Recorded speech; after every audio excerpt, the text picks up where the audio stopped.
اس میں اہمیت اس بات کی ہے کہ ابہام بہت بڑا ہے اور یہ confusion in all times to come یہ رہے گی اگر اس کے اوپر سرٹنٹی سے کوئی فیصلہ سپریم کورٹ نہیں کرتی، کیونکہ ہم ایک کامن لا جورسڈکشن میں رہتے ہیں. پاکستان ایک کامن لا جورسڈکشن ہے. یہاں پر جج میڈ لا بھی ہوتا ہے جسے ہم سپریم کورٹ کے یا اعلیٰ عدالتوں کے فیصلوں کی صورت میں بھی اپنے سامنے رکھتے ہیں. اب اس کی اہمیت اپنی جگہ ہے، اس کی تکریم، اس کی عزت اپنی جگہ ہے، لیکن بہرحال پارلیمان کا بنایا ہوا قانون ہے الیکشن ایکٹ 2017، اس کے اندر ترمیم کی گئی ہے باقاعدہ طور پر. اب وہاں پر کسی بھی طرح کی نااہلی کے بعد جو سزا ہے، وہ جو نااہلی ہے وہ 5 سال تک کی ہے اور اس سے زیادہ نہیں ہے. لیکن کیونکہ سمیع اللہ بلوچ کے اس کا فیصلہ موجود ہے جس میں سابق چیف جسٹس عمر عطا بندیال صاحب نے یہ کہا تھا کہ اس کی نااہلی 62(1) کے تحت اگر ہو تو وہ تاحیات ہے. بعد میں ان کا فیصلہ جب فیصل ووڈا صاحب کے کیسز تک معاملہ آیا تو خود ہی عمر بندیال صاحب فرماتے رہے کہ یہ بڑی سخت سزا ہے اور شاید ایسا نہیں ہونا چاہیے. خیر، ججز کا رویہ بدل جانا یا موقف بدل جانا کوئی نئی بات نہیں ہے، لیکن اگر دیکھا جائے تو جو آج نقطے اٹھائے ہیں قاضی فائز عیسیٰ صاحب نے، یعنی چیف جسٹس صاحب نے، ان کی بڑی اہمیت ہے کہ اب ہم اگر یہ صادق اور امین جیسی صفات کی بات کرتے ہیں تو وہ تو ہم صرف حضور صلی اللہ علیہ وآلہ وسلم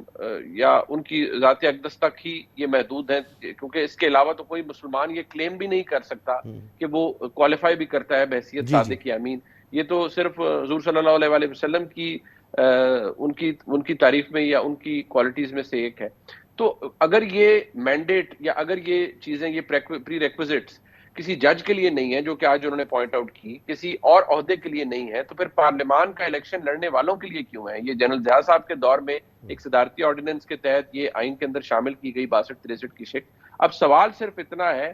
کہ یہاں پر کنفیوژن موجود ہے. پارلیمان کے بنائے ہوئے قانون کی اپنی اہمیت ہے، لیکن سپریم کورٹ نے آئین کی تشریح کرتے ہوئے ایک فیصلہ جس کے بارے میں سپریم کورٹ نے کہا کہ 62(1) کے تحت نااہلی تاحیات ہوگی، وہ سپریم کورٹ نے فیصلہ کیا ہے. میری نظر میں اس کی اہمیت بہت زیادہ ہے، لیکن چند جج صاحبان نے پہلے بھی یہ کہا کہ جو مروجہ قانون ہے اور جو گورن کرتا ہے پورے معاملے کو، الیکشن ایکٹ، اس میں جب ترمیم کر دی گئی ہے تو پھر اب سپریم کورٹ کے فیصلے کی اہمیت نہیں رہتی. لیکن میرے خیال میں یہ بڑا اچھا ہوگا کیونکہ یہ ابہام موجود ہے. سپریم کورٹ میں چیف جسٹس صاحب اس کا اور معزز جج صاحبان اگر فیصلہ کر دیتے ہیں اور وہ فیصلہ کلیئرٹی سے آ جاتا ہے اور اس میں ایمبیگوٹی نہیں ہوتی، کوئی سکم یا وہ مبہم قسم کا فیصلہ نہیں ہوتا، تو پھر میں سمجھتا ہوں کہ یہ بہت سے لوگوں کو اس کا فائدہ ہوگا. اس کا فائدہ عمران خان صاحب کو بھی ہوگا. آج وہ نااہل ہیں، لیکن اگر آگے چل کر انہیں کسی معاملے میں نااہل کیا جاتا ہے یا کوئی اور کنوکشن ہوتی ہے تو ان کو بھی سرٹن ہوگا کہ وہ 5 سال تک پارلیمانی سیاست کے لیے نااہل ہے، اس کے بعد اہلیت ہو سکتی ہے. جسٹس منصور علی شاہ صاحب نے ایک بہت اہم نقطہ اٹھایا. انہوں نے کہا کہ اگر آئین میں ایک بات درج ہے تو کیا وہ سمپل قانون سازی سے تبدیل کی جا سکتی ہے، جو کہ اپوزیشن یعنی پی ٹی آئی اور دیگر جماعتیں کہتی رہی ہیں کہ جب تک آئین میں ترمیم نہیں کی جاتی اس وقت تک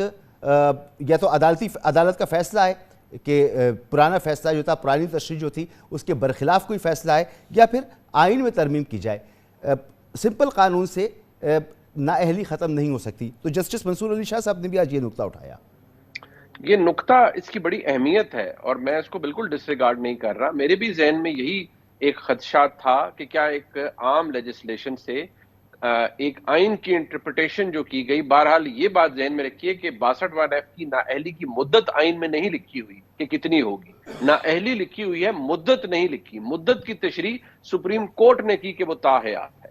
لہٰذا یہ ذہن میں رکھیے کہ اگر یہ بینچ کہہ دیتا ہے اور ریٹیفائی کر دیتا ہے اس بات کو کہ نہیں، جو الیکشن ایکٹ میں موجود ہے، اور عدالتی فیصلہ بھی اب یہ کہہ دیتا ہے کہ نہیں، پرانا فیصلہ اوورٹرن ہو جاتا ہے اور اب الیکشن ایکٹ میں جو ایک چیز موجود ہے، سزا، وہ 5 سال ہے، لہذا سزا 5 سال ہی ہوگی اگر 62(1) کے تحت کوئی نااہل ہوتا ہے تو پھر یہ ابہام، یہ کنفیوژن ختم ہو جائے گی. یہ نقطہ اپنی جگہ اہمیت رکھتا ہے کہ ایک سمپل لیجسلیشن سے، ایک ایکٹ آف پارلیمنٹ سے کیا آپ سپریم کورٹ کے فیصلے کو اوور رائڈ کر سکتے ہیں؟ ٹھیک ہے، لیکن اسی کے اوپر تو سپریم کورٹ نے نوٹس لیا، اسی کے اوپر تو سماعت ہو رہی ہے. اگر سپریم کورٹ اس پرانے فیصلے کو اوور ٹرن کر دیتی ہے اور مماثلت آ جاتی ہے اس الیکشن ایکٹ کی شک کے اندر جس میں نااہلی 5 سال ہے اور سپریم کورٹ کا فیصلہ بھی یہی کہتا ہے، تو تمام تر کنفیوژن دور ہو جائے گی۔ بہت بہت شکریہ آپ کا جناب منیف فاروق۔ یہاں پر لیں گے ایک بریک، اور بریک کے بعد بات کریں گے کاغذات نامزدگی کی منسوخی کے بعد اب یہ مرحلہ جاری ہے کہ اس پر اپیلیں دائر کی جا رہی ہیں، لیکن دلچسپ بات یہ ہے کہ تحریک انصاف جسے اس معاملے پر سب سے زیادہ شکایت ہے، اس نے اپنے کلیدی رہنماؤں کے کاغذات نامزدگی مسترد ہونے کی اپیلیں اب تک دائر نہیں کی ہیں۔ اس پر بات کرتے ہیں ایک بریک کے بعد۔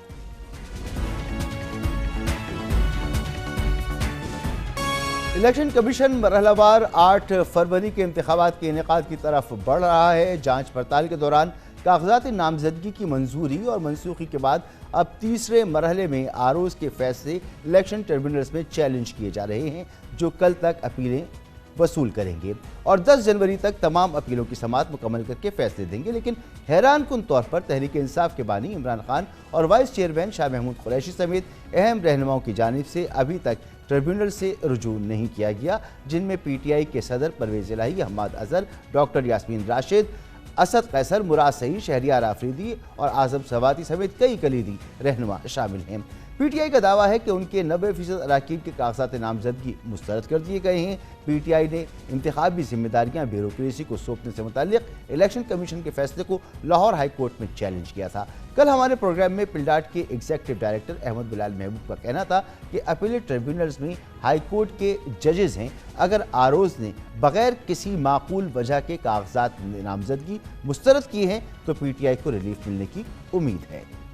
جو نامزدگیاں مسترد ہوئی ہیں ان کا زیادہ تر تعلق یا تو پنجاب سے ہے یا خیبر پختونخوا سے، تو ان دونوں صوبوں کی صورتحال ہم معلوم کریں گے، لیکن پہلے پنجاب کی صورتحال معلوم کرتے ہیں۔ اس کے لیے ہم جائیں گے لاہور، جہاں موجود ہیں ہمارے نمائندہ خصوصی محمد اشفاق۔ بہت بہت شکریہ آپ کا اشفاق صاحب بتائیے گا کہ کاغذات نامزدگی پر جو اعتراضات تھے ان کے خلاف اپیلیں دائر کرنے کا کل آخری دن ہے۔ پنجاب میں کیا صورتحال ہے؟ پی ٹی آئی کے رہنماؤں کی اطلاعات تو یہی ہیں کہ ابھی تک عمران خان، شاہ محمود قریشی، یاسمین راشد، حماد اظہر، پرویز الہی اور کئی ایسے رہنما ہیں جن کے کاغذات پر اعتراضات آئے تھے، ان کی اپیلیں اب تک جمع نہیں ہوئیں یا ان کے حوالے سے کوئی معلومات اب تک منظر عام پر نہیں آئی۔ آپ کے پاس کیا معلومات ہیں؟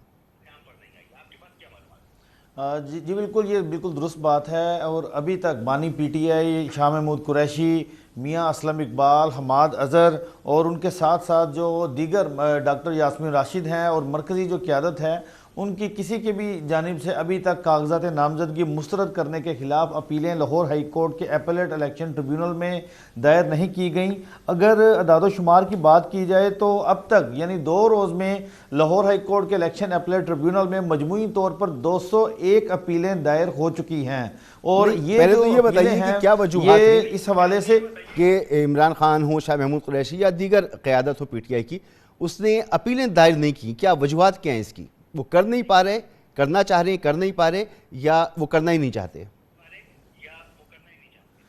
دیکھیں، اس کی جو بنیادی وجہ وہ ان کے وکلا جو بتاتے ہیں وہ یہ بتاتے ہیں کہ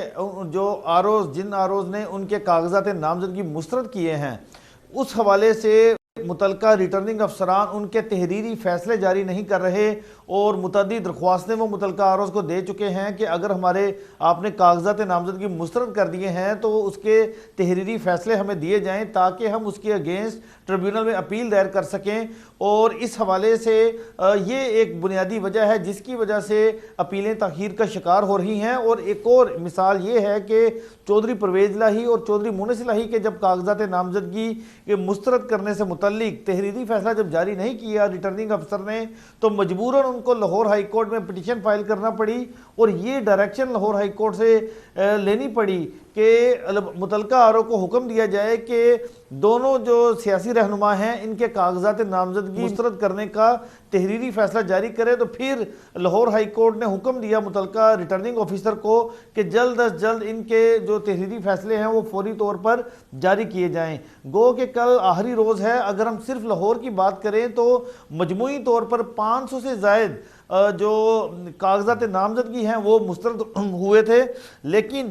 اب تک جو اعداد و شمار سامنے آئے ہیں پورے پنجاب سے لاہور ہائی کورٹ کے الیکشن اپیلیٹ ٹریبیونل میں 201 اپیلیں دائر ہوئی ہیں، اور اس حوالے سے مگر جیسا آپ نے کہا کہ پرویز الہی صاحب نے لاہور ہائی کورٹ سے رجوع کیا اور وہاں سے یہ فیصلہ لیا کہ متعلقہ ریٹرننگ آفیسر فیصلہ جاری کریں، تو دیگر جو قیادت ہے پی ٹی آئی کی وہ یہ طریقہ کار اختیار کیوں نہیں کر رہی جب اس طرح سے ہو سکتا ہے؟ کیونکہ کل تو آخری دن ہے، اگر کل کا دن بھی گزر گیا تو پھر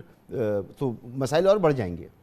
جی بالکل آپ کی یہ بات بالکل درست ہے، لیکن ان کی جانب سے یہ بات سامنے آئی ہے، جو لطیف کھوسہ صاحب ہیں، ان کے وکیل ہیں، اظہر صدیق ہیں، اور بھی جو پی ٹی آئی کے وکلے ہیں، انہوں نے یہ کہا ہے کہ ہمیں امید ہے کہ کل صبح 9 سے 10 بجے کے درمیان متعلقہ آروز ہمیں فیصلے دے دیں گے۔ میجورٹی جو ہے وہ کل آخری روز اپیلیں فائل کرے گی۔ بانی پی ٹی آئی کے لاہور کے حلقہ NA 122 سے کاغذات نامزدگی جو مسترد ہوئے تھے اس کے خلاف بھی اپیل تیار کر لی گئی ہے، ان کے دستخط کروا لیے گئے ہیں، تو کل 11 بجے کے قریب اپیل ان کی جانب سے دائر ہوگی۔ اسی طرح سے جو دیگر رہنما ہیں، خرم لطیف کھوسہ، ان کے جانب سے بھی کاغذات نامزدگی مسترد کرنے کا فیصلہ چیلنج کیا جائے گا۔ چودھری پرویز الہی اور مونس الہی سے متعلق بھی اپیل کل دائر ہوگی، تو کافی زیادہ تعداد میں اپیلیں تیار ہیں، اور وہ اپیلیں کل جو آخری روز ہے اس روز وہ دائر کرنے کا پلان ان کی جانب سے بنایا گیا ہے۔ ساتھ ہی ساتھ ایک اہم ڈیولپمنٹ یہ ہے کہ تحریک انصاف کے جو